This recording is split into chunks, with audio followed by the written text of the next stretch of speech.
Si again with Hillbilly Jeeps. Today we'll be putting on the Fox 2.0 remote reservoir shock that I have here. I just took off my Bilstein 5100 and it's done a good job. I've had it on there 4 or 5 years, but it's a little stiffer than the Fox and it's time for an upgrade. I put these Fox shocks on the front of the Jeep, the Hillbilly Escalade, about a year ago, and I really like the performance, so now we're going to do the back. All you need is what comes in the box. You use your old hardware to put it in as long as it's in good shape.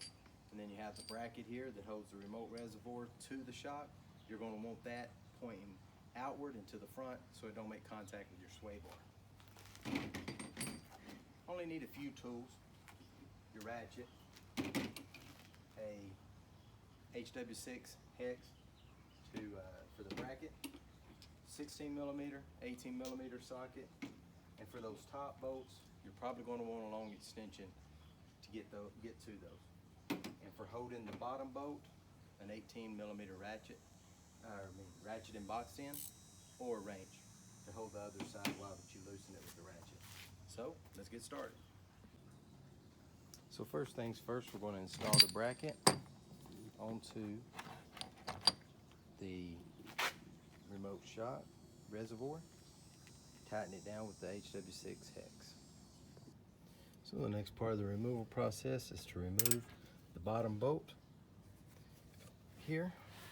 And like I said, it helps to have the wrench to hold it in place. So we'll remove that bolt on the bottom.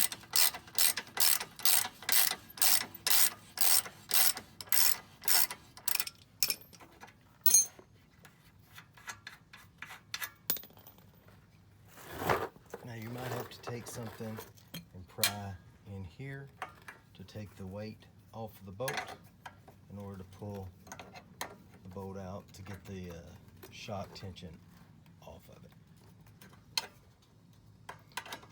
Or you can always pry under the bolt head as well.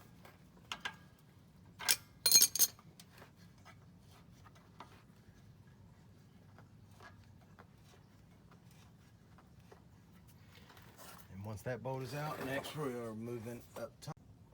Next we're going to move to the top and take these two bolts out. And a long extension is very helpful.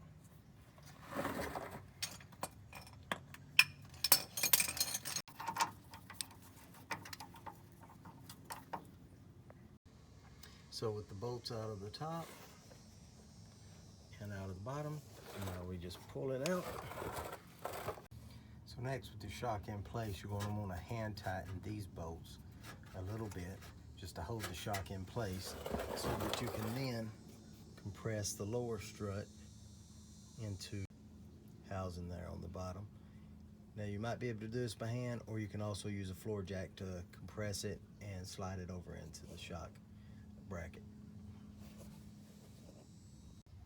So once you get the lower bolt in, you just tighten the lower bolt with the 18mm, tighten the upper ones with your 16mm, and move to the next side.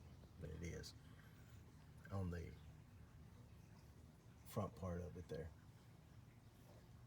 Guys, now that we got the shocks on there, they look pretty good. They have clearance. They ride pretty smooth. So thank you for watching. Please subscribe, and we'll see you out there on the trail.